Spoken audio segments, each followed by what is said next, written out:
Bisa kita mulai ya Ustadz?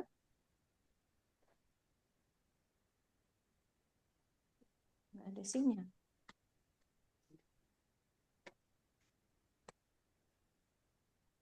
Halo Cek Ustadz? 1, 2, 3. Ya, Ya, Bismillah. bisa Silakan Mbak Ari. terdengar ya? Bisa terdengar suara saya? Ya, Alhamdulillah terdengar Mbak Ari. Baik. Assalamualaikum warahmatullahi wabarakatuh. Waalaikumsalam warahmatullahi wabarakatuh. Alhamdulillahirabbil alamin. Segala puji dan syukur hanya milik Allah Subhanahu wa taala semata, karena hanya dengan nikmat dan karunia-Nya kita semua bisa berkumpul kembali siang ini untuk melanjutkan kajian Sirah Nabawiyah kita yang 2 minggu yang lalu sudah kita lakukan juga, dan alhamdulillah kita diberi kemudahan dan Ustadz Umar Maka sudah hadir bersama kita. Maka untuk mempersingkat waktu, kami persilakan Ustadz untuk memulai kajian Sirah Nabawiyahnya. Tafadhol Pak Ustadz. Insya Allah. Barakallahu fiik Mbak Ari, seluruh pengurus Majelis Ta'lim Rabbani yang semoga senantiasa dalam penjagaan, perlindungan, taufik dan rahmat Allah Subhanahu wa taala, dan kepada seluruh jamaah yang juga semoga senantiasa dalam penjagaan, perlindungan, taufik dan rahmat Allah Subhanahu wa taala dimanapun berada. Mari luruskan niat dan kita mulai insya Allah pembahasan kita terhadap kitab Sirah Nabawiyah atau pembahasan Sirah Nabawiyah yang sudah kita mulai, kalau tidak salah seperti tadi yang sudah disampaikan, bahwa ini adalah pertemuan keempat dari pembahasan Sirah Nabawiyah. Mudah-mudahan akhwafil yang dirahmati Allah, ini semakin mendekatkan kita dengan Rasulullah Sallallahu Alaihi Wasallam. Mudah-mudahan dengan mengkaji sirah nabawiyah, Allah semakin menumbuhkan kecintaan dalam diri kita kepada baginda Nabi Sallallahu Alaihi Wasallam. Berharap mudah-mudahan dengan kecintaan kita kepada Rasulullah Sallallahu Alaihi Wasallam, Allah dekatkan surga kita dengan surga Rasulullah Sallallahu Alaihi Wasallam.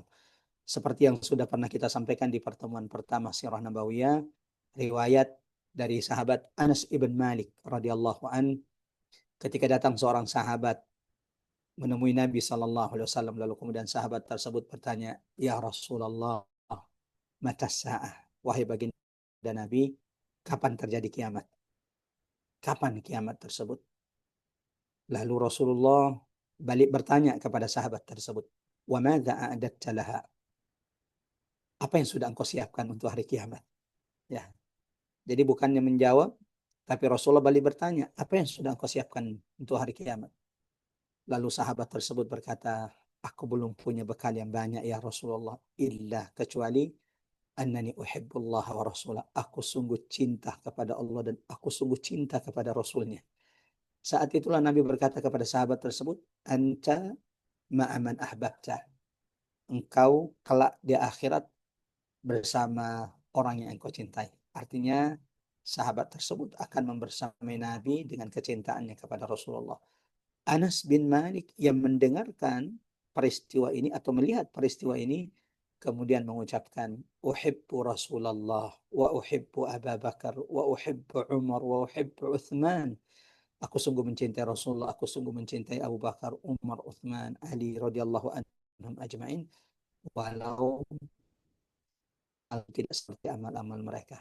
Sekali lagi, mudah-mudahan pembahasan-pembahasan kita tentang sirah nabawiyah mulai dari kondisi bangsa Arab sebelum diutusnya Nabi Sallallahu Alaihi Wasallam sampai kemudian nanti insya Allah wafatnya baginda Nabi Sallallahu Alaihi Wasallam, ini semakin mengenalkan kita dengan Rasulullah Sallallahu Alaihi Wasallam dan semakin menumbuhkan kecintaan kita kepada baginda Nabi Sallallahu Alaihi Wasallam. Sekali lagi, mari luruskan niat. Kita mulai pembahasan kita. Assalamualaikum warahmatullahi wabarakatuh. Alhamdulillah. Alhamdulillahilladzi la ilaha illa huwal ahadus samad. Lam yalid wa lam yulad wa lam yakul lahu kufuwan ahad. Asyhadu an la ilaha illallah wahdahu la syarika lah. Wa asyhadu anna Muhammadan abdullahi wa rasuluhul mab'utsu rahmatan lil alamin. اللهم صل وسلم على محمد وعلى آله وصحابته ومن تبعهم بإحسان إلى يوم الدين أما بعد. اللهم ارفعنا بالقرآن، اللهم انفعنا بالقرآن، اللهم علمنا القرآن. Qul inna salati wa nusuki wa mahyaya wa mamati lillahi rabbil alamin. Raditu billahi rabba wa bil islami dina wa bi Muhammadin sallallahu alaihi wasallam nabiyan wa rasula. Akhwat iman azanallahu wa iyyakum ajma'in. Bapak-bapak, ibu-ibu peserta kajian Sirah Nabawiyah Majelis Taklim Rabbani yang semoga senantiasa dithabatkan, diteguhkan Allah di atas agama Allah Subhanahu wa taala, menjadi sebuah kebahagiaan, kesyukuran kepada Allah Subhanahu wa taala kita dimampukan Allah kembali berkumpul di majelis kita ini walau kita adakan secara online di Zoom. Mudah-mudahan saat ini Allah turunkan keberkahan kepada setiap di antara kita. Mudah-mudahan saat ini Allah karuniakan rahmatnya kepada setiap di antara kita. Mudah-mudahan saat ini majelis perkumpulan kita ini sedang ditinggi-tinggikan, sedang dibangga-banggakan Allah di hadapan majelis, di hadapan perkumpulan malaikat-malaikat Allah Subhanahu wa taala, dan semoga kita tidak meninggalkan majelis ini, kita tidak menutup majelis ini kecuali Allah sudah menghapuskan, menggugurkan dosa-dosa setiap di antara kita. Dan semoga jamaah rahmatullah kita tidak meninggalkan majelis ini kecuali Allah sudah karuniakan ilmu yang bermanfaat kepada setiap di antara kita. Mengingat waktu kita yang sangat terbatas, maka insya Allah kita akan membahas poin pembahasan ketiga dari Sirah Nabawiyah. Ya, walau ini adalah pertemuan keempat, tapi ini baru masuk ke tema ketiga dari Sirah Nabawiyah. Pembahasan pertama kita sudah membahas tentang kenapa penting bagi kita umat Nabi Muhammad mengkaji, mempelajari Sirah Nabawiyah.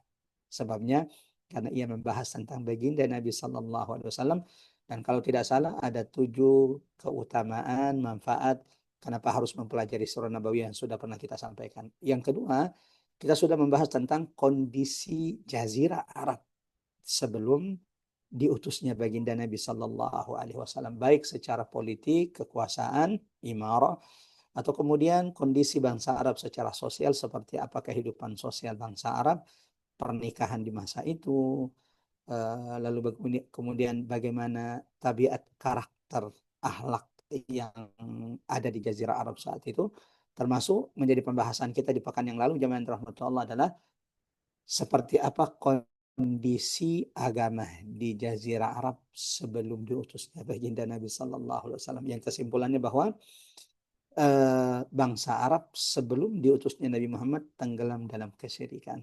Ya, dalam kitab As-Sirah An-Nabawiyah karya Safiur Rahman Barakfuri yang menjadi referensi kita dalam kajian Sirah Nabawiyah, bahkan kita anjurkan kepada jamaah untuk membeli kitab ini, setidaknya di rumah ada buku Sirah Nabawiyah. Dan bagi jamaah yang mau PDF-nya, beberapa alhamdulillah sudah kita kirimkan PDF dari kitab Sirah Nabawiyah ini. Kalau ingin berbahasa Arab juga ada, atau kemudian berbahasa Indonesia juga ada. Ya, ketika pembebasan kota Makkah tahun ke-10 Hijriah, sebagaimana dijelaskan oleh Syekh Safiur Rahman Barakfuri dalam kitab As-Sirah An-Nabawiyah yang menjadi referensi kita, ada sekitar 360 berhala yang disembah oleh orang-orang Arab, ya, oleh orang-orang Quraisy saat itu di sekitar Ka'bah, selain berhala-berhala besar. Ya. Ini kondisi bangsa Arab sebelum diutusnya baginda Nabi Sallallahu Alaihi Wasallam. Hari ini, ikhwafil yang dirahmatullah, di pembahasan ketiga kita di kajian Sirah Nabawiyah ini, tema yang akan kita bahas adalah nasab baginda Nabi Sallallahu Alaihi Wasallam, ya, nasab atau silsilah keturunan Rasulullah Sallallahu Alaihi Wasallam. Yang kedua, Maulidul Huda, kelahiran sang pemberi petunjuk baginda Nabi Sallallahu Alaihi Wasallam. Peristiwa-peristiwa besar yang terjadi sebelum dan ketika lahirnya Rasulullah Sallallahu Alaihi Wasallam. Dua tema ini mudah-mudahan jamaah rahmatullah menambah pengetahuan kita tentang baginda Nabi Sallallahu Alaihi Wasallam. Sebelum kita berbicara tentang nasab baginda Nabi Sallallahu Alaihi Wasallam, dan kalau di antara jamaah sudah punya buku dari Syekh Mubarakfuri, wallahu alam kalau beda cetakan, tapi yang kami pakai pembahasan tentang nasab dan keluarga Nabi itu terdapat di halaman 40 dalam terjemahan kitab Sirah Nabawiyah cetakan Indonesia. Jamaah rahmatullah, ikhwatal iman azanallahu wa iyyakum ajmain. Ada dua hal yang ingin kami sampaikan sebelum membahas tentang nasab mulia baginda Nabi sallallahu alaihi wasallam. Yang pertama adalah Rasulullah sallallahu alaihi wasallam menjelaskan dalam hadis bahwa Rasul Sallallahu Alaihi Wasallam adalah keberkahan doa Nabi Ibrahim alaihissalam. Sebagaimana baginda Nabi Sallallahu Alaihi Wasallam adalah berita gembira yang sudah dinubuatkan Nabi Isa kepada Bani Israel, kepada orang-orang Nasrani. Ya. Nabi Muhammad itu adalah doa Nabi Ibrahim yang dikabulkan oleh Allah. Allahu Akbar. Jadi Masya Allah, siapa dulu yang berdoa? Ibrahim, Khalilur Rahman, Abul Anbiya, bapaknya para nabi. Ya. Dan ternyata baginda Nabi itu adalah buah dari keberkahan doa seorang Ibrahim yang diijabah oleh Allah. Sebagaimana Nabi Muhammad SAW adalah nubuat berita gembira yang sudah dibisyarahkan, yang sudah disampaikan Nabi Isa kepada umatnya, kepada orang-orang Nasrani. Dan itu disebutkan Nabi dalam hadis, Innama ana da'watu Abi Ibrahim. Aku ini sesungguhnya. Dan itu menunjukkan ketawaduan Nabi Sallallahu Alaihi Wasallam. Ibu-ibu, bapak-bapak yang dirahmati Allah, salah satu sifat yang senantiasa menghiasi diri baginda Nabi adalah sifat tawaduknya Nabi Sallallahu Alaihi Wasallam. Salah satunya adalah hadis ketika beliau menjelaskan, Innama ana, aku ini adalah keberkahan doa dari bapakku Ibrahim. Serta berita gembira yang disampaikan oleh Isa kepada umatnya. Dan ini ditegaskan juga, dikuatkan juga di beberapa ayat di dalam Al-Quran. Ya. Di antaranya dalam Quran surah kedua, yaitu Quran surah Al-Baqarah ayat 129. Ini adalah penegasan bahwa Nabi Muhammad adalah doa Nabi Ibrahim. Karena ternyata salah satu doa Nabi Ibrahim, kita tahu bahwa Masya Allah, di antara doa-doa Nabi yang banyak diabadikan di Quran itu adalah doanya Nabi Ibrahim. Doanya untuk keturunannya, Rabbi habli minas salihin, Rabbi ja'alni muqimas salah wa min dhurriyyati rabbana wa taqabbal du'a. Rabbi ja'al hadzal balada amina wa junubni wa bani an na'budal asnam. Nah, salah satu doa Nabi Ibrahim yang diabadikan di dalam Quran, sebagaimana dijelaskan oleh ulama-ulama tafsir, adalah doa Nabi Ibrahim agar Allah mengutus Nabi dan Rasul dari kota Makkah. Dan dia adalah Muhammad Sallallahu Alaihi Wasallam. Kalau punya aplikasi Mushaf, boleh dibuka Quran surah kedua ayat 129, Quran surah Al-Baqarah, di mana di ayat ini Allah abadikan doa Ibrahim alaihissalam. Rabbana, wahai Tuhan kami, wab'ats fihim rasulan minhum. Ya, utuslah di tengah mereka seorang rasul dari kalangan mereka sendiri. Yatlu alaihim ayatika, yang membacakan kepada mereka ayat-ayatmu, wal hikmata, juga mengajarkan kepada mereka al-hikmah, wa yuzakkihim, mensucikan mereka. Innaka antal azizul hakim, sesungguhnya engkau adalah yang maha perkasa lagi maha bijaksana. Ya. Ayat ini adalah dalil bahwa Nabi Muhammad adalah buah dari keberkahan doa Nabi Ibrahim yang diijabah oleh Allah Subhanahu wa taala.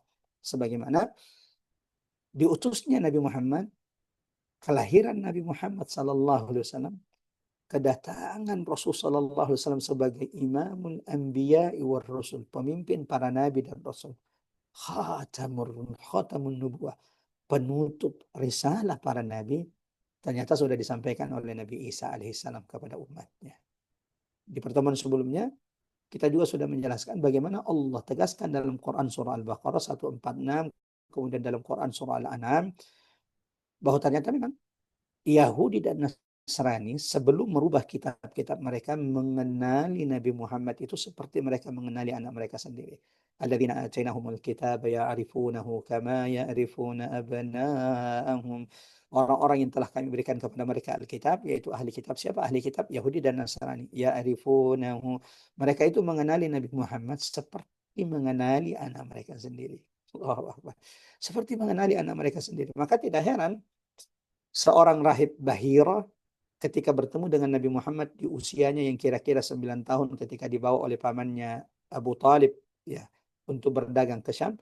Pandangan pertama rahib Bahira terhadap Nabi saat itulah dia tahu, dia kenali, dia yakin bahwa anak yang ada di depannya adalah Nabi yang dinubuatkan Nabi Isa alaihissalam. Dan itu ditegaskan pula dalam Al-Quran, Quran surah As-Saff ayat 6, wa idh qala Isa bin Maryam. Dan ingatlah ketika Isa putra Maryam berkata, ya Bani Israel, wahai Bani Israel, inni Rasulullah ilaikum, sesungguhnya aku ini adalah utusan Allah yang diutus kepada kalian, musaddiqul lima baina yadayya minat Taurat, membenarkan Taurat yang sudah pernah diturunkan Allah Subhanahu wa taala. Kemudian Nabi Isa mengatakan kepada umatnya, wa mubasysyiran bi rasuli ya'ti min ba'di ismuhu Ahmad. Allahu akbar. Dan aku sampaikan berita gembira kepada kalian akan datangnya Rasul, ya. Aku sampaikan kepada kalian berita gembira akan datangnya Rasul setelah saya yang namanya Ahmad sallallahu alaihi wasallam. Ini poin pertama. Yang kedua, sebelum masuk terhadap pembahasan nasab Nabi sallallahu alaihi wasallam, jamaah yang dirahmati Allah, Allah memilih Nabi Muhammad dari nasab terbaik, nasab termulia Quraisy. Ya. Silsilah Nabi itu, ya, sampai kepada Nabi Ibrahim alaihissalam, nasab Nabi Muhammad itu adalah nasab terbaik. Ulama sepakat mengatakan bahwa tidak ada Nabi yang diutus dari pertalian atau hubungan perzinahan. Ya. Tidak ada Nabi lahir dari perzinahan. Semua Nabi yang diutus oleh Allah itu lahir dari tali pernikahan. Dan Nabi Sallallahu Alaihi Wasallam, Muhammad Sallallahu Alaihi Wasallam, berasal dari silsilah nasab terbaik. Ya. Berasal dari silsilah nasab terbaik. Ya. Sebagaimana Rasulullah SAW sebutkan, jelaskan dalam hadis diriwayatkan oleh Imam Muslim, Inna Allah astafa Kinanata min waladi Ismail. Sesungguhnya Allah telah memilih Kinanah dari keturunannya Ismail. Kinanah ini adalah kakeknya Nabi Muhammad SAW. Dari sekian banyak putra Ismail, Allah memilih Kinanah. Yang dari jalur Kinanah ini, keturunannya Kinanah, akan lahir Nabi terakhir. Kemudian kata Nabi, wastafa Quraisyan min Kinanah. Dan Allah memilih dari keturunan Kinanah Quraisy. Jadi ternyata Quraisy itu, jamaah yang dirahmati Allah, adalah nama dari salah satu kakek Nabi. Yang nama lainnya adalah Fihr. Ya. Jadi salah satu kakek Nabi yang kesekian itu namanya Fihr. Fihr ini nama lainnya adalah Quraisy. Nah, kemudian Fihr ini memiliki banyak keturunan. Keturunannya Fihr inilah yang kemudian disebut dengan suku Quraisy. Satu-satunya suku yang disebutkan namanya dalam Al-Quran, bahkan menjadi salah satu nama surah dalam Al-Quran, li'ilafi Quraisy ilafihim rihlatash shita'i was-saif. Wastafa min Quraisy Bani Hashim. Kemudian dari Quraisy, karena Quraisy juga memiliki banyak keturunan. Nah, Allah, kata baginda Nabi, memilih dari Quraisy ini Bani Hashim. Dari semua keturunan Quraisy, Allah memilih keturunan Bani Hashim, yang kelak dari keturunan Bani Hashim inilah Muhammad sallallahu alaihi wasallam itu akan lahir. Wastafani min Bani Hashim. Dan dari semua keturunan Bani Hashim, jadi kerabat Nabi itu, keluarga besar Nabi itu digelari dengan Bani Hashim. Ya. Bani Hashim, Hashim ini diambil dari salah satu kakek Nabi, nanti kita akan jelaskan insya Allah. Lalu kenapa kemudian keturunannya itu dinamai dengan Bani Hashim? Nah, di antara Bani Hashim ini adalah paman Nabi, Abu Talib, Hamzah ibnu Abdul Muttalib, termasuk Abu Lahab. Ya. Nah, salah satu paman Nabi yang tidak hanya tidak mau beriman, tapi juga melakukan permusuhan terbesarnya kepada keponakannya sendiri, kepada anak saudaranya sendiri. Nah, salah satunya adalah kesombongan dari menjadi penghalang hidayah adalah kesombongan dari Abu Lahab ini. Merasa bahwa dia jauh lebih pantas untuk dipilih dari Bani Hashim. Sampai di sini, jamaah yang dirahmati Allah, ikhwatal iman azanallahu wa iyyakum ajma'in. Dua poin tersebut sebagai muqaddimah pembahasan kita tentang nasab Nabi. Nabi itu adalah doa Nabi Ibrahim sebagaimana disebutkan dalam hadis dan dalam Al-Quran surah Al-Baqarah. Kemudian Nabi Muhammad SAW adalah membuat berita gembira Nabi Isa yang sudah disampaikan kepada umatnya. Sebagaimana disebutkan dalam hadis dan Allah tegaskan juga dalam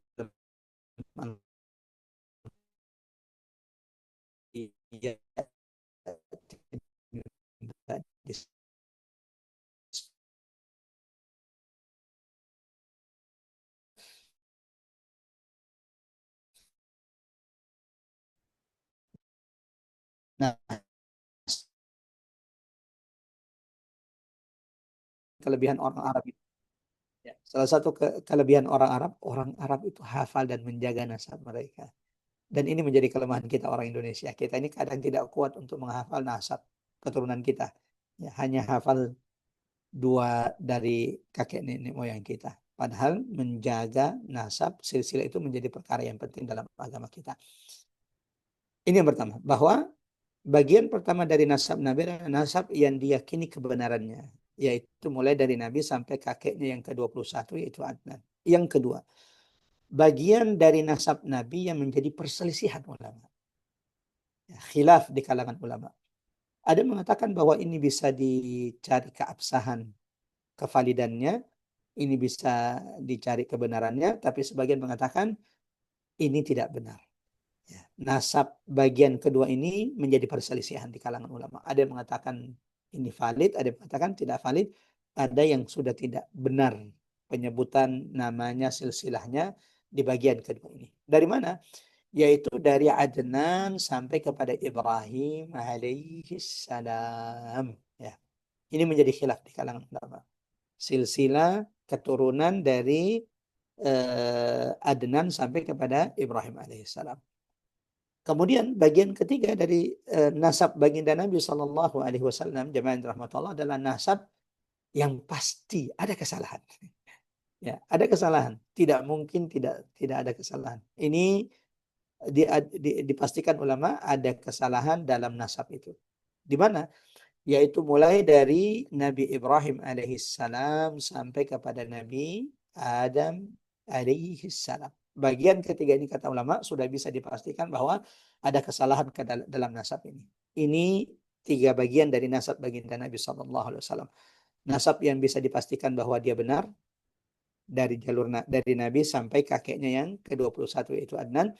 Yang kedua, nasab yang menjadi khilaf perdebatan di kalangan ulama, yaitu nasab dari Adnan sampai kepada Ibrahim alaihissalam.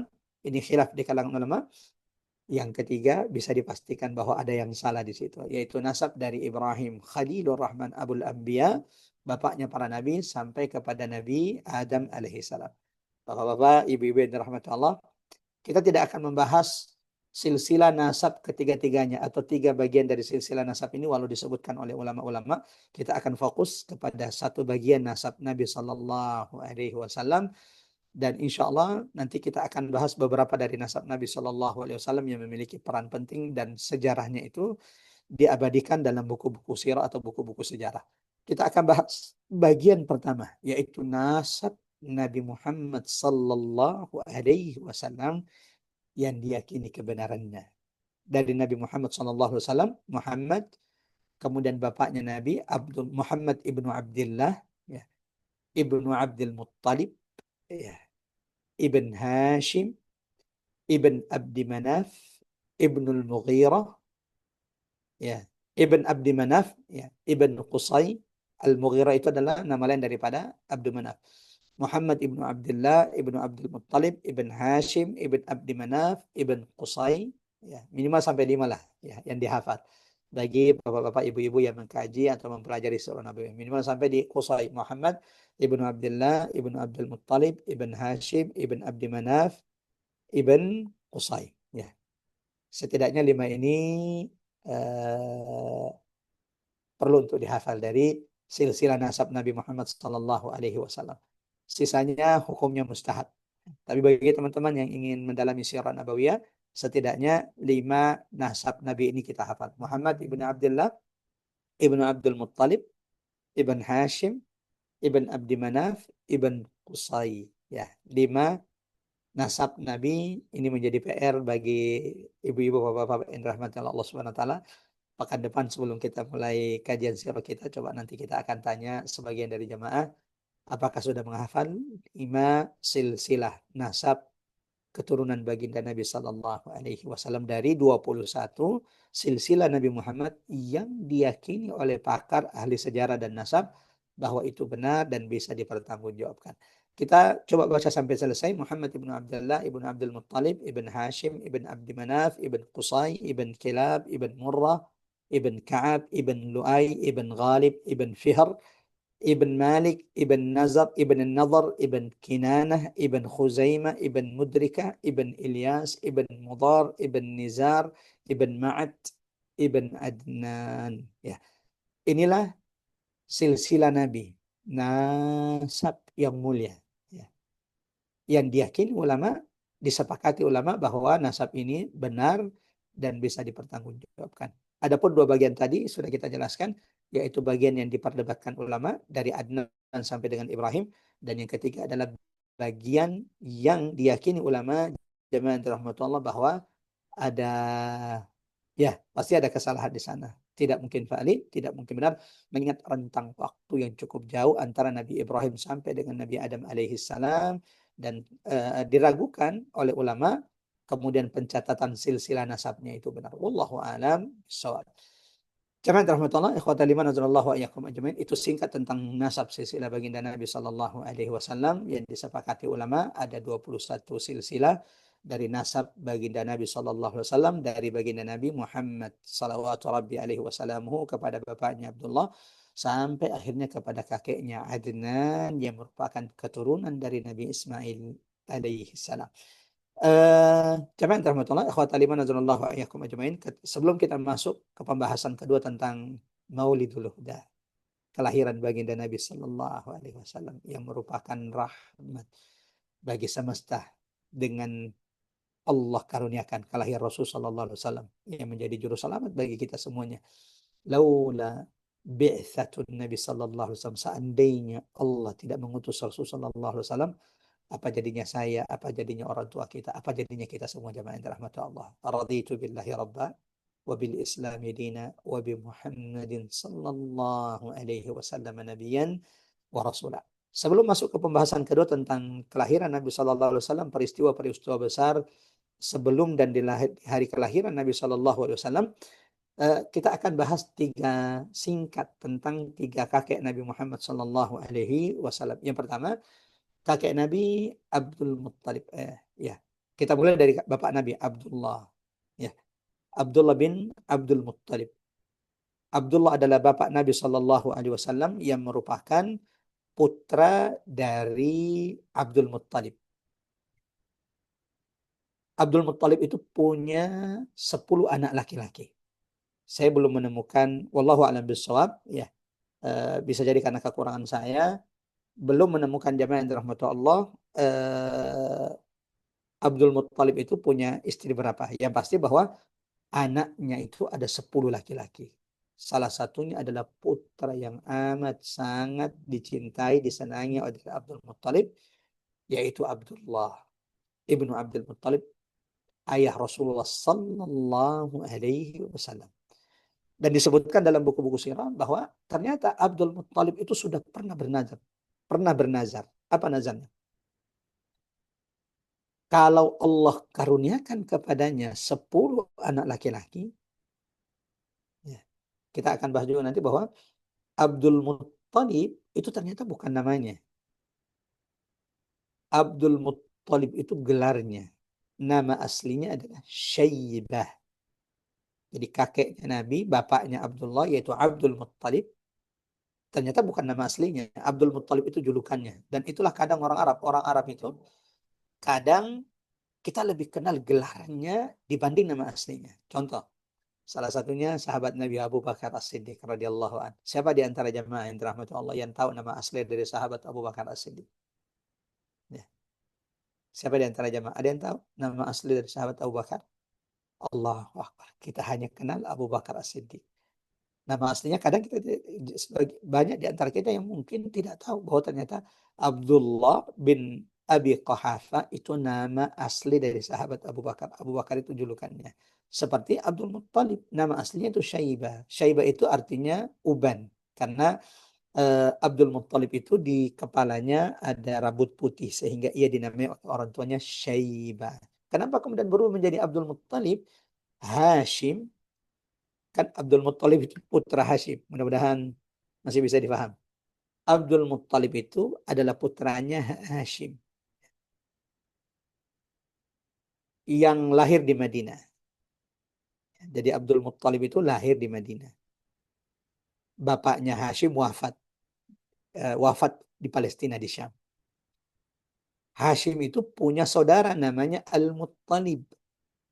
Ketika mendengar bahwa saudaranya meninggal, Hashim meninggal, dan punya anak di Madinah yang bernama dan punya anak laki-laki di Madinah, maka Al-Muttalib saudara Hashim yang di Mekah ini datang ke Madinah mengambil keponakannya untuk dibawa pulang ke Mekah. Di perjalanan, orang-orang yang melihat Al-Muttalib membawa anak kecil laki-laki mengira bahwa anak laki-laki ini adalah budaknya.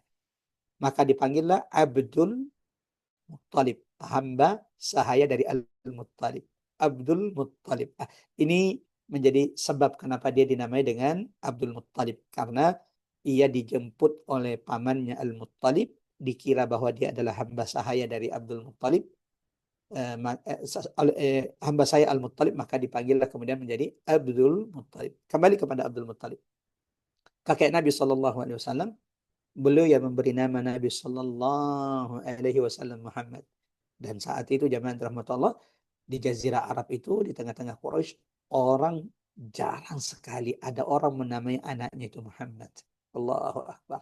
Allah yang memberi ilham kepada Abdul Muttalib menamai keturunannya, cucunya Muhammad, manusia yang terpuji di bumi, terlebih terpuji di langit Allah Subhanahu wa taala, yang ketika manusia dibangkitkan dari kuburnya, dikumpulkan di pada mahsyar, satu-satunya manusia yang berani meminta syafaat di hadapan Allah, sang pemilik syafaat kubra, maqam mahmuda, hanya baginda Nabi sallallahu alaihi wasallam. Sallu ala Nabi, Allahumma salli wa sallim ala Muhammad wa ala ali Muhammad. Ya, jadi jemaah terhormat, Abdullah adalah salah satu putra dari 10 putra Abdul Muttalib. Yang ternyata Abdul Muttalib ini sudah pernah bernazar. Apa nazarnya? Kalau dia punya anak laki-laki 10, dia akan sembelih salah satunya. Dan ternyata ketika diundi,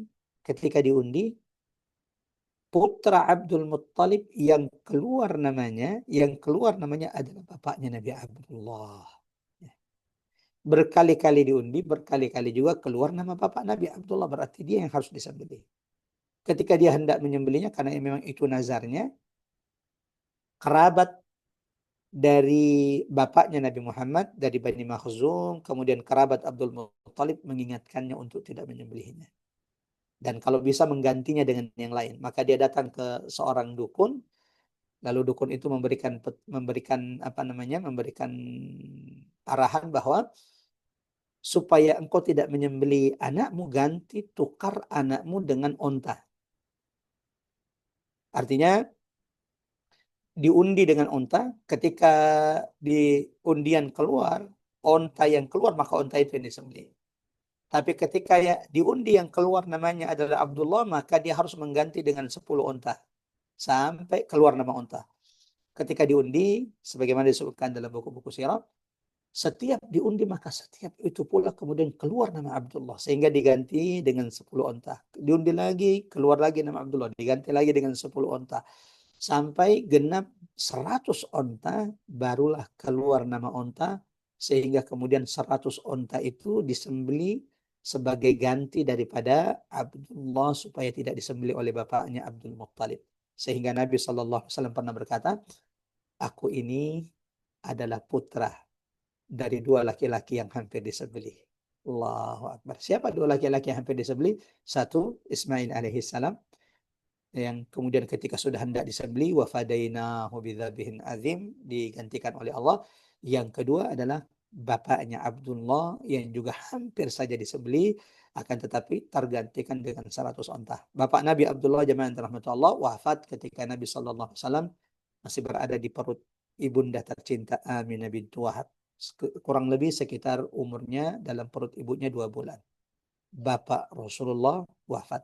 Nabi sudah yatim semenjak beliau masih ada di rahim atau di perut ibunya. Yang kedua, Abdul Muttalib tadi sudah sedikit dibahas sedikit tentang kakek Nabi SAW. Nama aslinya bukan Abdul Muttalib, nama aslinya adalah Syaibah. Sebab dinamai dengan Abdul Muttalib karena ketika bapaknya Hashim wafat, lalu kemudian saudara Hashim Al-Muttalib mengambil keponakannya di Madinah membawa ke Mekah, dan orang-orang di Mekah yang melihat Al-Muttalib membawa anak laki-laki kemudian menamai anak kecil tersebut Abdul Muttalib, dan dengan itulah kemudian namanya menjadi masyhur. Abdul Muttalib kakek Nabi Shallallahu Alaihi Wasallam, salah satu tokoh Quraisy yang amat sangat disegani. Bagaimana tidak? Sumur Zam-Zam itu pernah tertimbun untuk sekian waktu yang lama.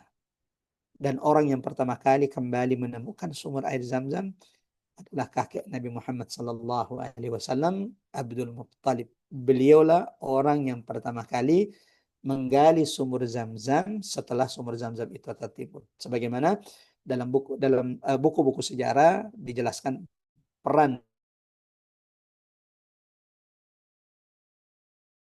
Najasyi datang ke kota Mekah untuk menghancurkan Ka'bah Baitullah yang Allah abadikan dalam Quran surah Al-Fil.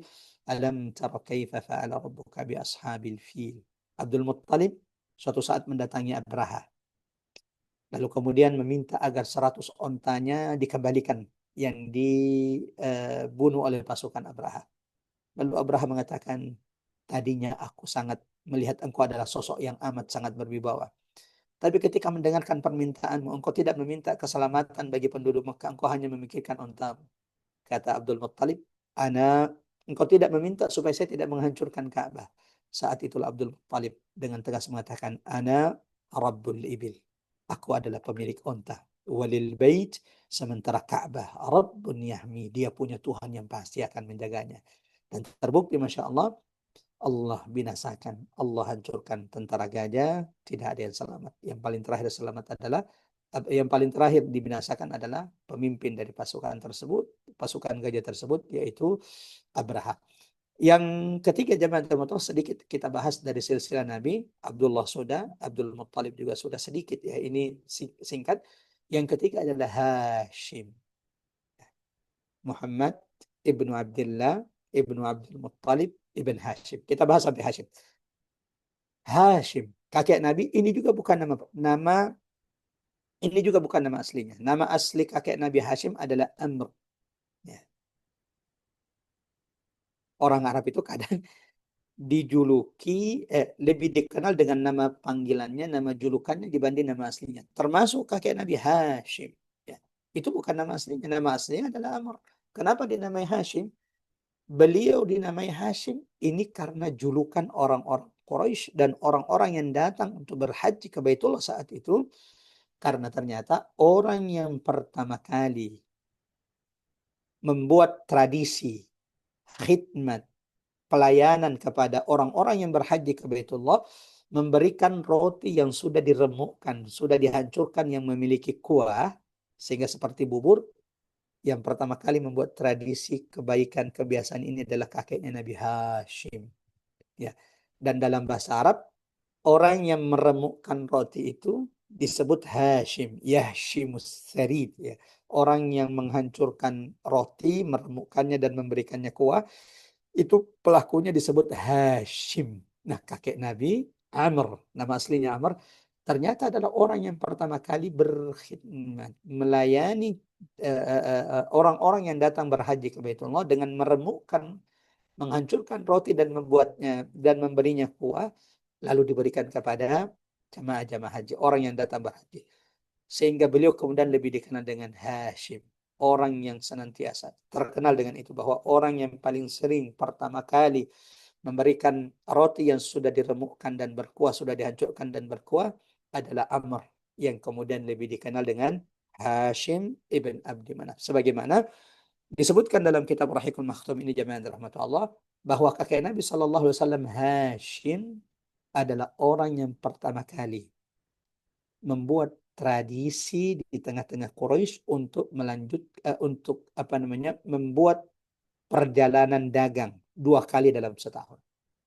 Yang Allah abadikan dalam Quran surah Al-Quraisy. Li'ilafi Quraisy إيلافهم رحلة الشتاء والصيف. Ingat ya, siapa yang pertama kali membuat tradisi rihlah perjalanan dagang? Kakek Nabi, Hashim. Jadi selain Masya Allah pertama kali memberikan roti yang diramukan, dan sampai hari ini Masya Allah, tradisi orang-orang Arab memberi makan air, roti, makanan kepada jemaah haji itu masih terjaga sampai hari ini. Bagi teman-teman, bagi jemaah yang pernah haji, pasti pernah merasakan bagaimana di pinggir jalan orang Arab itu di depan rumah mereka membagi susu, membagikan roti. Di sini ada Mbak Yola, Masya Allah, yang tinggal di Jeddah. Tahu betul orang Arab itu kalau musim haji kelihatan Masya Allah kedermawanan mereka, termasuk kalau bulan Ramadan di Mekah dan Madinah itu menjadi bukti kedermawanan orang-orang Arab yang berbagi makanan kepada mereka yang datang untuk berhaji atau datang berumrah ke Baitullah. Mudah-mudahan Allah kembali mampukan kita untuk sampai ke Baitullah, disampaikan Amin. kembali untuk berziarah ke kuburan baginda Nabi Sallallahu Alaihi Wasallam. Qulu amin, Amin. amin ya rabbal alamin. Nah, sampai di sini Hashim, kakek Nabi, orang yang pertama kali meremukkan roti dan memberikan kuah diberikan kepada tamu-tamu Allah, Duyufur Rahman. Yang kedua, orang yang pertama kali membuat tradisi berdagang 2 kali dalam setahun. Musim dingin membawa dagangan mereka dari kota Makkah menuju Yaman, dan di musim panas membawa dagangan mereka dari Makkah menuju ke Syam. Ternyata ide pertamanya itu berasal dari kakek Nabi yang bernama Hashim ibnu Abdi Manaf. Sampai di sini, ikhwatal iman azanallahu wa iyyakum ajmain, ini adalah poin pertama dari pembahasan kita. Kita masuk ke poin kedua, yaitu Maulidul Huda, hari kelahiran Nabi sallallahu alaihi wasallam. Ya, hari lahirnya Nabi di mana Allah menyelamatkan umat manusia. Kalaulah Allah tidak mengutus baginda Nabi, kalaulah Allah tidak mengkaruniakan, menetapkan, mentakdirkan lahirnya seorang Muhammad ibnu Abdullah ibnu Abdul Muttalib ibn Hashim ibn Abdi Manaf, apa jadinya saya, apa jadinya kita semuanya? Kita semua pasti akan menjadi bahan bakarnya neraka Allah Subhanahu wa taala. Allahu akbar. Kita bangga menjadi hamba Allah dan kita bangga menjadi umat Nabi Muhammad sallallahu alaihi wasallam. Dan saya kira setiap di antara kita siap memberikan yang terbaik untuk Rasulullah SAW, bahkan memberikan nyawa kita untuk membela Rasulullah Sallallahu Alaihi Wasallam. Jamaah yang dirahmati Allah, ya, ada khilaf di kalangan ulama tentang tanggal lahir dari Nabi Muhammad Sallallahu Alaihi Wasallam. Ada yang mengatakan 9 Rabiul Awal, ada yang mengatakan 12 Rabiul Awal. Akan tetapi pendapat yang paling masyhur, ya, pendapat yang paling masyhur, yang banyak dikuatkan ulama adalah Nabi itu lahir hari Senin, ya, sebagaimana beliau juga wafat di hari Senin, meninggalkan kita semuanya. Beliau lahir di hari Senin 12 Rabiul Awal, bertepatan dengan 22 April 571 Masehi. Setelah diangkatnya Nabi Isa alaihissalam. 12 Rabiul Awal, hari Senin, bertepatan dengan 22 April tahun 571 Masehi, yang tahun kelahiran Nabi Sallallahu Alaihi Wasallam itu kemudian dikenal dengan Amul Fil, tahun gajah. Ya, ada banyak jamaah dirahmati Allah, peristiwa-peristiwa besar menandai akan kelahiran Nabi Sallallahu Alaihi Wasallam. Baik itu sebelum lahirnya Nabi, bahkan termasuk ketika lahirnya Nabi Sallallahu Alaihi Wasallam. Bagaimana di antara penjelasan ulama, Nabi itu ketika keluar dari rahim ibunya, ketika dilahirkan oleh Aminah bintu Wahib, wulida makhtunan. Nabi itu lahir dalam kondisi beliau sudah tersunat. Sebagaimana tali pusarnya itu sudah terputus. Lahir dalam kondisi ketika ia keluar sambil mendongakkan kepalanya ke langit. Allahu a'lam bishawab. Tetapi ini di antara riwayat-riwayat disebutkan seperti apa kelahiran Nabi Sallallahu Alaihi Wasallam. Adapun peristiwa-peristiwa besar, ikhwafil yang dirahmati Allah, yang menandai kelahiran baginda Nabi Sallallahu Alaihi Wasallam, ya, Mulai dari peristiwa yang terjadi beberapa bulan sebelum lahirnya Nabi. Sebuah peristiwa besar yang tidak ada orang Arab kecuali mendengarkan, mengetahui peristiwa ini. Bahkan kemudian peristiwa ini menjadi salah satu penanggalan orang Arab. Saking masyhurnya, saking terkenalnya peristiwa tersebut, orang Arab itu kalau membuat penanggalan, mereka akan menanggalkan dengan peristiwa tersebut. Apa itu? Peristiwa Ashabul Fil.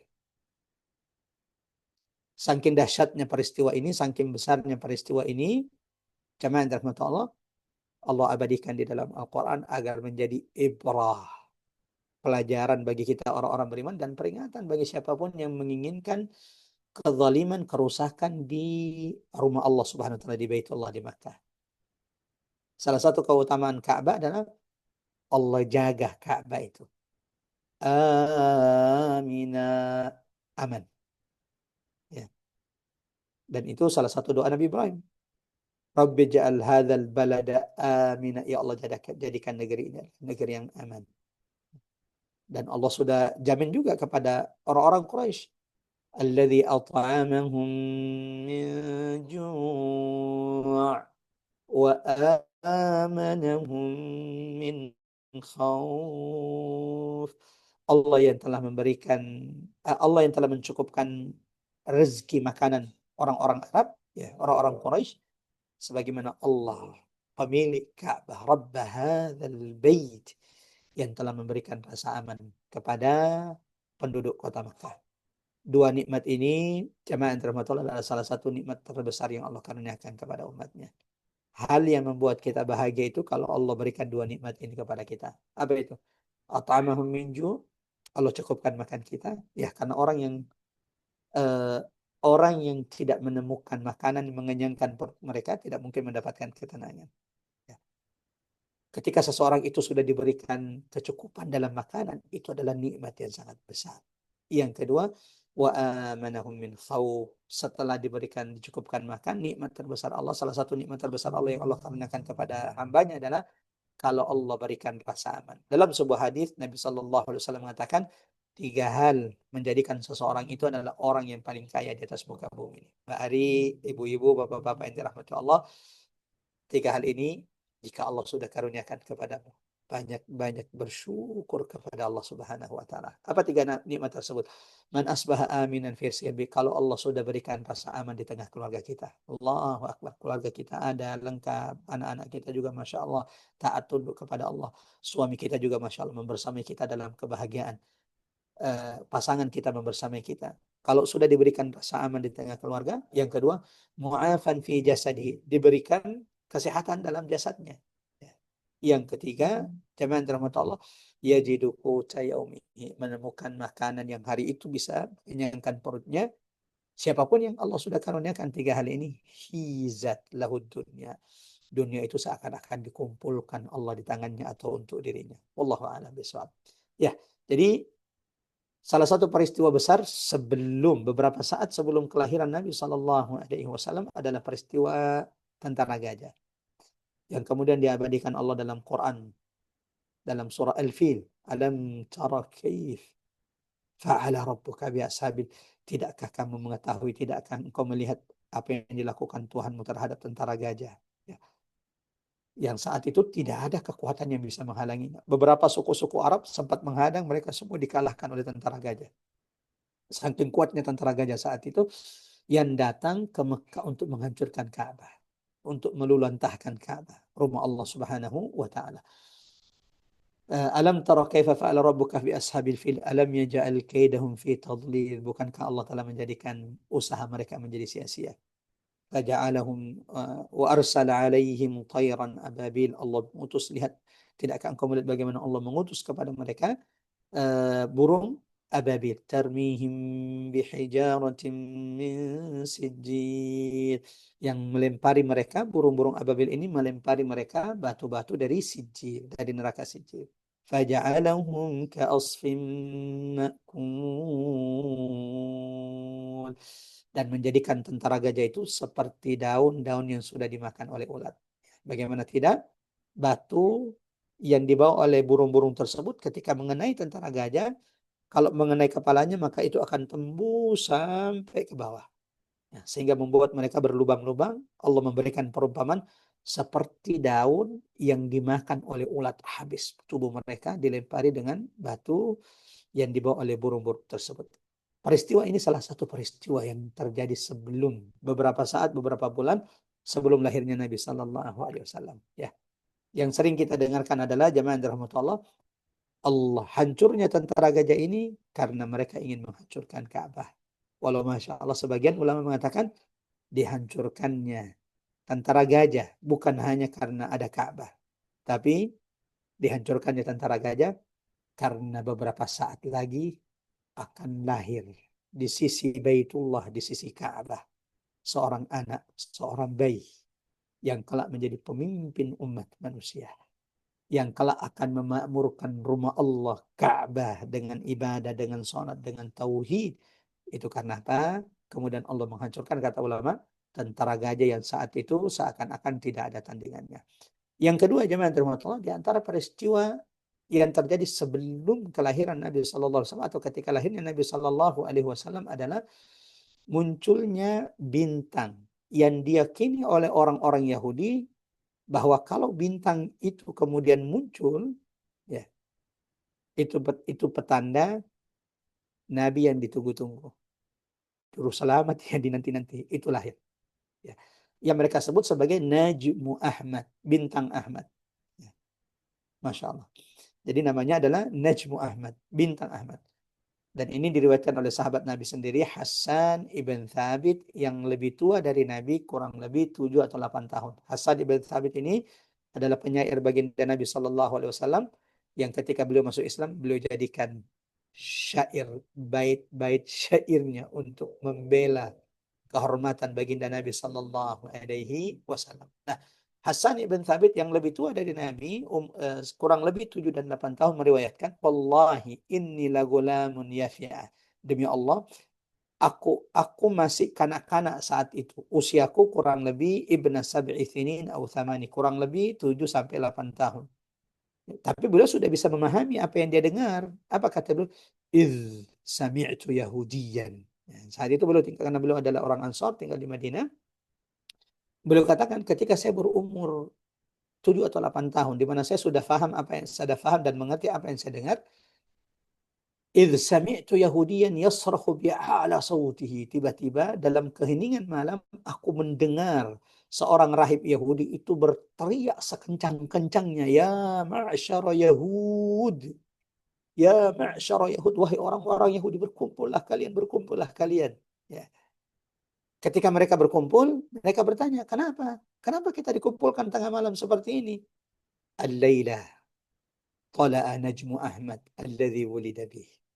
Ternyata setelah kumpul orang-orang Yahudi, dan jangan lupa tadi di ayat yang kita bacakan dalam Quran surah Al-Baqarah, dalam Quran surah Al-An'am, Al-Baqarah 146, Al-An'am kalau tidak salah di ayat 20, alladzina atainahumul kitab ya'rifunahu kama ya'rifuna abna'ahum. Orang-orang yang telah kami berikan Alkitab itu mengenali Nabi Muhammad seperti mereka mengenali anak mereka sendiri. Hari ini kalau di antara kita ada yang Masya Allah sedang menunggu cucu, bukankah kita juga tahu ya kapan kelahirannya? Saking kenalnya kita dengan cucu kita. Oh, ini sisa sebulan lagi, sisa beberapa hari, ini perkiraan lahirnya kesekian. Nah, orang-orang Yahudi dulu mengenali Nabi Muhammad seperti mereka mengenali anak mereka sendiri. Nah, salah satunya tanda-tanda yang disebutkan dalam kitab mereka, termasuk dalam Taurat, adalah bahwa tanda lahirnya Nabi Muhammad, kalau bintang ini muncul, bintang tempatnya mereka, Allah alam tempatnya di mana, bentuknya seperti apa, ya. Yang ketika itu mereka sudah lihat, mereka yakini bahwa besok itu berarti adalah malam ini adalah malam kelahiran Muhammad sallallahu alaihi wasallam yang dibuatkan dalam kitab mereka.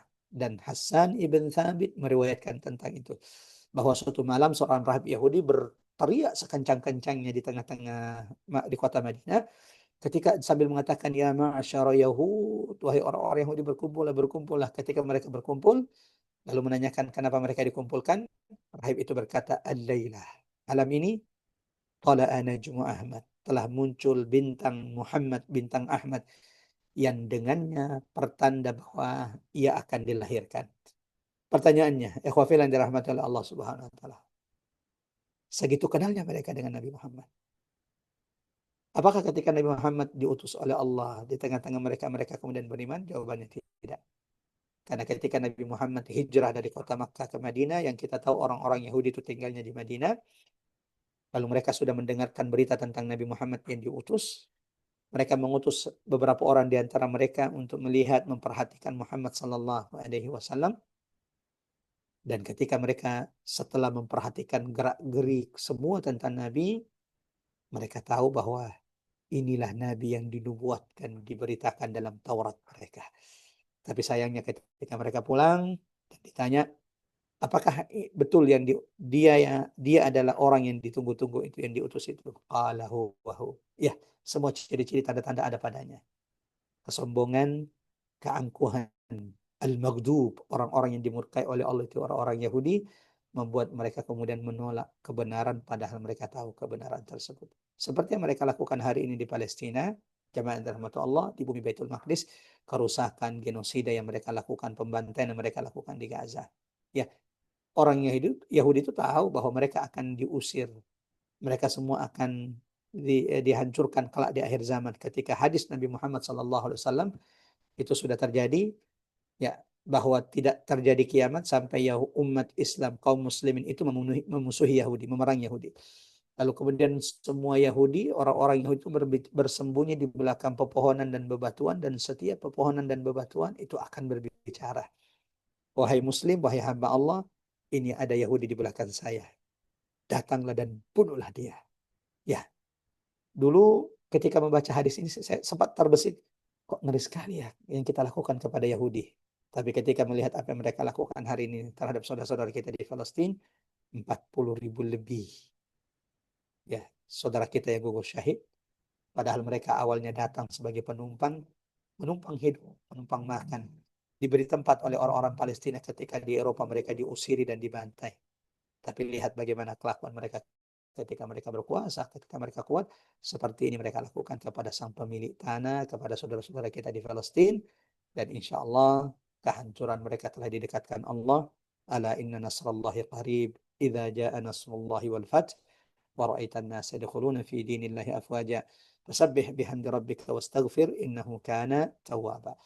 Ini peristiwa kedua, jemaah rahmatullah. Di antara peristiwa-peristiwa tersebut sebagaimana disebutkan dalam kitab Ar-Rahiqul Makhtum karya Syekh Safiur Rahman Mubarakfuri ini, ketika lahir Nabi Muhammad sallallahu alaihi wasallam, walau memang beberapa ulama atau kemudian di antara ulama mendhaifkan ya beberapa riwayat-riwayat yang akan kita sebutkan. Di antara irhasat peristiwa-peristiwa yang terjadi di hari lahirnya Nabi sallallahu alaihi wasallam, runtuhnya 14 balkon istana Kisra di Persia.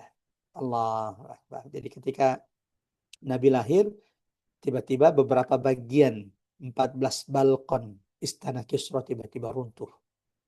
Menunjukkan bahwa, memberi isyarat bahwa kelahiran Nabi Muhammad salah satu sebab Persia itu, Majusi Persia, penyembah api itu akan runtuh kekuasaannya.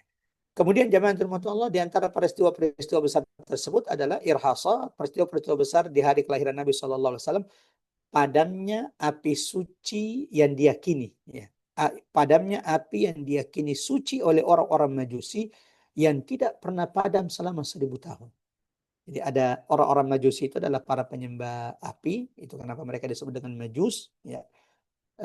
Dan setan itu memang menyesatkan mereka, memperlihatkan sesuatu yang di luar nalar manusia, supaya mereka semakin tenggelam dalam kesyirikan mereka menyembah api. Apa itu? Ada api yang mereka yakini suci, jamaah Allah, yang tidak pernah padam selama 1000 tahun. Allahu Akbar. Gimana caranya? Wallahu a'lam bishawab. Bisa jadi kemudian ada orang yang ditugaskan untuk menjaga api tersebut, setiap kemudian hendak padam ditambah bahan bakarnya, atau bisa jadi kemudian itu adalah cara istidraj syaitan untuk menyesatkan umat manusia menyembah selain Allah Subhanahu wa taala. Yang pasti bahwa api ini diyakini suci oleh orang-orang Majusi yang tidak pernah padam selama 1000 tahun. Ya, selama 1000 tahun. Allahu Akbar. Yauma wulidal Mustafa. Di hari kelahiran baginda Nabi sallallahu alaihi wasallam, api yang disembah, api yang diyakini suci oleh orang-orang Yahudi tersebut, khamadat narul majus. Tiba-tiba di hari kelahiran Nabi, Allahu Akbar, api itu kemudian padam. Memberi isyarat bahwa risalah tauhid, cahaya tauhid yang dibawa Nabi, la ilaha illallah, akan memadamkan kesyirikan majusi yang terjadi di atas muka bumi Allah Subhanahu wa taala. Kemudian jemaah yang dirahmati Allah, di antara irhasat, ya, beberapa peristiwa-peristiwa besar yang juga disebutkan oleh ulama-ulama dalam buku-buku sirah terkait kelahiran Nabi Shallallahu Alaihi Wasallam. Walau sekali lagi bahwa tidak sedikit dari antara riwayat ini kemudian didhaifkan oleh ulama-ulama kita adalah eh, tersungkurnya berhala-berhala besar di sekitar Ka'bah. Allahu Akbar.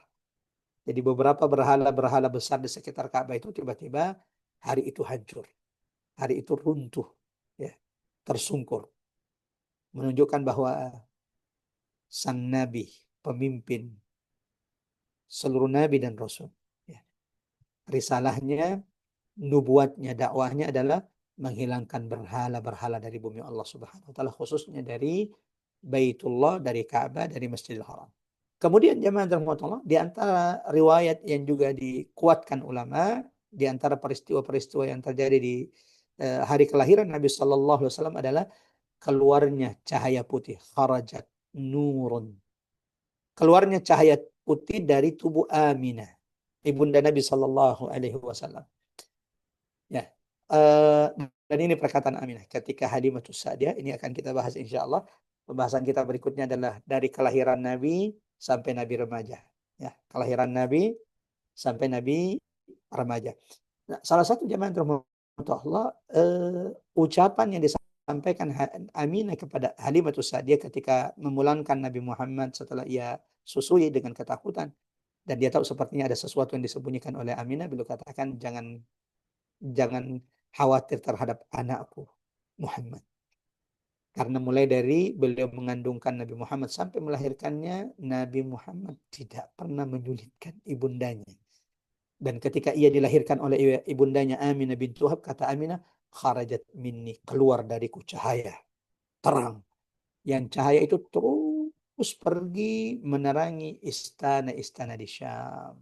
Allahu Akbar. Jadi, Masya Allah, Syam, bumi yang diberkahi oleh Allah, di sana ada Baitul Maqdis, di sana ada Masjidil Aqsa. Hubungan Nabi dengan Baitul Maqdis, hubungan Nabi dengan bumi Syam bukan hanya terjadi ketika peristiwa Isra Mi'raj. Jauh sebelum itu, ya, Nabi, Masya Allah, ternyata sudah punya hubungan kuat dengan Baitul Maqdis, dengan bumi Syam. Salah satunya adalah di hari kelahiran Nabi Sallallahu Alaihi Wasallam, keluar dari tubuh ibundanya Aminah bintu Wahab cahaya yang terus menerangi istana-istana di negeri Syam. Ikhwatal iman azanallahu wa iyyakum ajma'in. Jemaah yang dirahmati Allah, dengan demikian alhamdulillah kita sudah selesai dari dua pembahasan kita tentang nasab baginda Nabi Sallallahu Alaihi Wasallam. Yang kedua, Maulidul Huda, kelahiran Nabi Muhammad Sallallahu Alaihi Wasallam sebagai rahmat bagi umat manusia. Kelahiran Nabi Muhammad Sallallahu Alaihi Wasallam yang mendatangkan keberkahan bagi umat manusia. Adapun Nabi Sallallahu Alaihi Wasallam, Nabi itu memiliki banyak nama, di antaranya Muhammad, ya, yang ketika Abdul Muttalib mendengarkan berita kelahiran cucunya, ia datang memeluk sang cucu, dibawanya di sisi Ka'bah. Sami'tuhu Muhammada. Lalu dia katakan di depan orang-orang, sungguh aku telah menamainya dengan Muhammad agar ia menjadi orang yang terpuji. Eh, Kemudian Nabi Muhammad juga memiliki nama lain yaitu Ahmad. Sebagaimana disebutkan di dalam Al-Quran dan diberitakan gembira oleh Nabi Isa alaihissalam, saya min ba'di ismuhu Ahmad. Kemudian Abul Qasim. Ini juga nama lain dari Muhammad. Wal Fatih. Kemudian wal khatam, wal mahi, wal aqib, wal hashir. Ya. Ini adalah nama-nama lain dari baginda Nabi Sallallahu Alaihi Wasallam yang menunjukkan keutamaan baginda Nabi Sallallahu Alaihi Wasallam. Dengan demikian kita sudah menyelesaikan pembahasan kita hari ini mengenal nasab baginda Nabi Sallallahu Alaihi Wasallam, bahwa Nabi berasal dari nasab yang mulia, nasab terbaik, sebagaimana Nabi Muhammad SAW ternyata adalah doa Nabi Ibrahim dan berita gembira Nabi Isa kepada umatnya. nasab Nabi Muhammad itu dibagi menjadi tiga. Satu, diyakini kebenarannya sampai kepada kakek Nabi yang ke-21 Adnan, yang perselisihkan ulama dari Adnan sampai dengan Ibrahim. Yang ketiga, disepakati bahwa ada kesalahan di dalamnya, yaitu mulai dari Ibrahim sampai kepada Adam alaihi salam. Masya Allah, Nabi ternyata memang lahir dari orang-orang besar. Bapaknya Abdullah adalah salah satu putra terbaik Abdul Muttalib yang wafat ketika Nabi masih berumur kurang lebih 2 bulan dalam perut ibunya. Kemudian kakeknya Abdul Muttalib, orang yang pertama kali menemukan dan menggali sumur Zam-Zam setelah sumur Zam-Zam itu terpendam, tertimbun secara lama. Kakeknya lagi yang lain, Hashim, ternyata Masya Allah, orang yang pertama kali membuat tradisi yang dengannya dia dinamai, yaitu Hashim. Menghancurkan roti, kemudian memberikannya kuah, lalu diberikan kepada tamu-tamu Allah yang datang untuk berhaji ke Baitullah. Kemudian kakeknya juga Hashim adalah orang yang pertama kali membuat tradisi berdagang 2 kali dalam setahun, di musim dingin ke Yaman dan di musim panas ke Syam. Sebagaimana alhamdulillah jemaah rahmat Allah, kita sudah menjelaskan pula bagaimana kelahiran Nabi Shallallahu Alaihi Wasallam. Beliau lahir di hari Senin 12 Rabiul Awal, bertepatan dengan tahun Gajah, bertepatan dengan 22 April tahun 571 Masehi, dan di hari Senin tersebut pula beliau kembali menemui Tuhannya, berada di tempat yang tinggi di sisi Allah Subhanahu wa taala, Ar-Rafiqul A'la. Ada banyak peristiwa-peristiwa besar di sebelum kelahiran Nabi dan di hari kelahiran Nabi Shallallahu Alaihi Wasallam yang tadi sudah kita jelaskan juga. Di antaranya adalah peristiwa tentara gajah, yang saking besarnya, saking terkenalnya, masyhurnya peristiwa tersebut, orang-orang Arab ketika membuat penanggalan menjadikannya patokan. Dia lahir 2 bulan setelah peristiwa gajah, dia lahir setahun sebelum peristiwa gajah, dia lahir setahun setelah peristiwa gajah, dia lahir 2 tahun setelah peristiwa gajah. Yang kemudian peristiwa ini juga Allah abadikan kisahnya dalam Al-Quran agar menjadi ibrah. Di antara peristiwa-peristiwa tersebut juga adalah munculnya Najmu Ahmad, bintang Ahmad yang dilihat oleh orang-orang Yahudi, yang menandakan bahwa lahirnya Nabi yang dinanti-nanti, Nabi yang ditunggu-tunggu, juru selamat bagi umat manusia. Ini saja yang bisa saya sampaikan. Kebenaran datang dari Allah. Jika ada kesalahan itu murni dari saya. Wa astagfirullahaladzim wa atubu ilaik. Barakallahu fikum. Mari sama-sama kita tutup dengan baca doa kafatul majlis. Dan sebelum doa kafatul majlis, sama-sama kita membaca surah Al-Asr. A'udzu billahi minasyaitonir rajim. Bismillahirrahmanirrahim. Wal asr innal insana lafi khusr illa alladziina amanu wa amilus shalihat wa tawassaw bil haqqi wa tawassaw bis sabr. Kita tutup dengan doa kafatul majlis. Subhanakallahumma bihamdik asyhadu an la ilaha illa anta nastaghfiruka wa natubu ilaik. Wa sallallahu ala Muhammad wa ala ali Muhammad walhamdulillahi rabbil alamin. Wassalamualaikum warahmatullahi wabarakatuh. Saya kembalikan kepada Mbak Ari, tafadhali Mbak Ari. Waalaikumsalam warahmatullahi wabarakatuh. Terima kasih Ustadz Umar Maka. Kita buka sesi tanya jawab ya Ustadz. Silakan Mbak. Baik, silakan Bapak dan Ibu yang sudah menyimak kajian ini dari awal sampai akhir. Yang mau bertanya bisa langsung unmute dan menyampaikan pertanyaannya, atau bisa juga menuliskan pertanyaan di room chat. Silakan.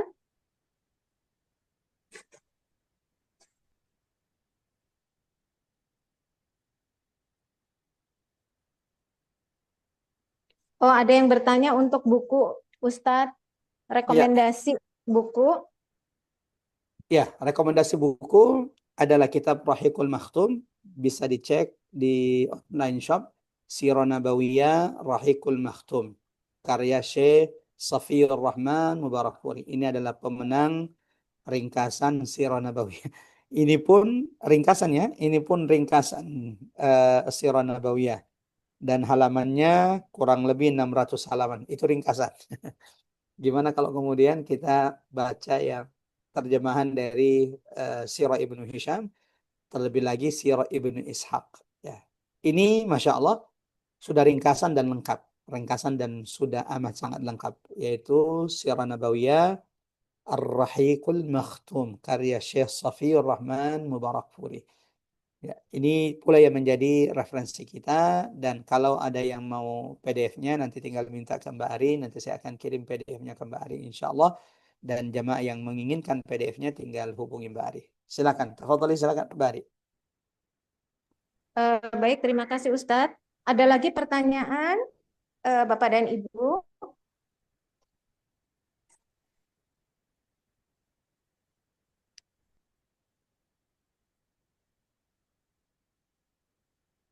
Ya, Jika memang sudah tidak ada, sama-sama kita berdoa, tutup dengan doa, mengingat Makassar Baik, saat ini juga menjelang asar bari.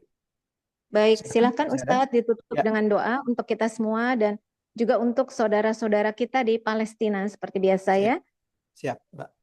Mari jemaah dirahmati Allah, sebelum kita meninggalkan majelis kita, sama-sama kita berdoa bersama. Sebaik-baik doa itu adalah doa yang dibaca setelah kita beribadah. Iyyaka na'bud wa iyyaka nasta'in. Kita baru saja selesai dari majelis kajian kita, yaitu kajian Sirah Nabawiyah, mengenal lebih dekat baginda Nabi Sallallahu Alaihi Wasallam. Dan kita insya Allah Alhamdulillah dan selama kajian tadi memperbanyak salawat kepada Nabi Sallallahu Alaihi Wasallam, maka mudah-mudahan munajat, doa-doa yang kita panjatkan setelah ini diijabah, diperkenankan oleh Allah Subhanahu wa taala. Sama-sama kita mengangkat tangan lalu kemudian beristighfar 3 kali. Astagfirullahalazim, astagfirullahalazim, astagfirullahalazim alladzi la ilaha illa huwal hayyul qayyum wa atubu ilaik. Allahumma ya Rahman ya Rahim, Allahumma la tada fi maqamina hadha dhanban illa ghafart wa la hamman wa la ghamman illa farajt wa la maridan illa syafait wa la hajatan min hawaij dunya illa yassartaha ya arhamar rahimin. Allahumma ya Allah Tuhan kami, jangan biarkan kami bubar, jangan biarkan kami meninggalkan, jangan biarkan kami menutup majelis kami ya Allah. Kecuali Engkau telah bersihkan, gugurkan, ampunkan setiap dosa-dosa di antara kami. Ya Allah, ya Rahman, Tuhan kami. Kami mengaku ya Allah bahwa sesungguhnya dosa-dosa kami begitu banyak. Dosa pendengaran kami, dosa penglihatan kami, dosa hati kami, dosa kaki kami ya Allah. Namun kami juga sangat meyakini ampunanmu jauh, jauh lebih luas. Ya Rabb, bersihkan. Ampunkan dosa-dosa kami ya Allah. Rabbana zalamna anfusana wa illam taghfir lana wa tarhamna lanakunanna minal khasirin. Allahumma ighfir lana ma qaddamna wa ma akharna wa ma asrarna wa ma alanna. Allahumma ya Allah Tuhan kami, Engkau Tuhan seluruh manusia. Ya Rabb Tuhan kami, siapapun yang sakit di antara kami, karuniakan kesembuhan kepada mereka, ya Allah. Kesembuhan yang tidak meninggalkan rasa sakit kepada mereka. Allahumma ya Allah, siapapun di antara kami Engkau uji dengan penyakit, jadikan penyakitnya penggugur atas dosa-dosa yang telah lalu, ya Arhamar Rahimin. Ya Dzal Jalali wal Ikram. Allahumma ya Nasir al-Madlumin. Ya Rabbal Fuqara wal Masakin. Wahai Tuhan kami, Engkau Tuhan hamba-hambamu yang lemah. Engkau Tuhan orang-orang yang dizalimi. Ya Allah, karuniakan pertolonganmu ya Allah. Karuniakan kemenangan untuk saudara-saudara kami di Palestina, untuk saudara-saudara kami di Gaza. Ya Rabb, sabarkan mereka ya Allah. Kuatkan mereka di tengah ujian ya Allah. Cukupkan makan mereka ya Allah. Karuniakan kesembuhan bagi orang-orang yang sakit di antara mereka. Allahumma ya munzil al-kitab wa ya mujri as-sahab ya hazimil ahzab. Ya Allah, Engkau penguasa langit dan bumi. Hancurkan penjajah Zionis sehancur-hancurnya ya Allah. Allahumma aktulhum badada wahsuhum adada ولا تغادر منهم أحدا ربنا لا تزغ قلوبنا بعد إذ هديتنا وهب لنا من لدنك رحمة إنك أنت الوهاب ربنا اغفر لنا ولوالدينا وارحمهما كما ربونا صغارا ربنا آتنا في الدنيا حسنة وفي الآخرة حسنة وقنا عذاب النار وصلى الله على محمد وعلى آل محمد والحمد لله رب العالمين والسلام عليكم warahmatullahi wabarakatuh. Kami kembalikan kembali. Tafadhali, silakan. Amin, amin ya Robbal Alamin. Waalaikumsalam warahmatullahi wabarakatuh. Terima kasih Ustadz. Barakallahu fiik. Semoga kita semua diberikan umur panjang yang penuh dengan keberkahan dan kita bisa bertemu lagi di Rabu yang akan datang. Kita lanjutkan dengan tadabur surat Al-A'raf dan 2 minggu lagi baru kita bertemu lagi untuk kajian Sirah Nabawiyah. Terima kasih juga untuk Bapak dan Ibu yang sudah menyimak kajian ini dari awal sampai akhir. Kurang lebihnya kami mohon maaf. Maaf lahir batin dan wabillahi taufik wal hidayah. Wassalamualaikum warahmatullahi wabarakatuh. Waalaikumsalam warahmatullahi wabarakatuh. Terima Terima kasih Pak kasih Ustaz. Mbak Terima Ipek, kasih terima warahmatullahi kasih Mbak wabarakatuh. Dea, Terima Mbak kasih. Dede. Maaf lahir Makasih batin. Mbak Ari. Assalamualaikum. Terima kasih Mbak Ari. Ya, Terima Makasih Mbak kasih. Ari. Assalamualaikum Makasih Maaf Ustaz. lahir warahmatullahi batin Makasih semuanya. Ustaz. Assalamualaikum Makasih warahmatullahi Ustaz. wabarakatuh. Waalaikumsalam wabarakatuh. Terima warahmatullahi kasih Pak Ustaz. wabarakatuh. Makasih.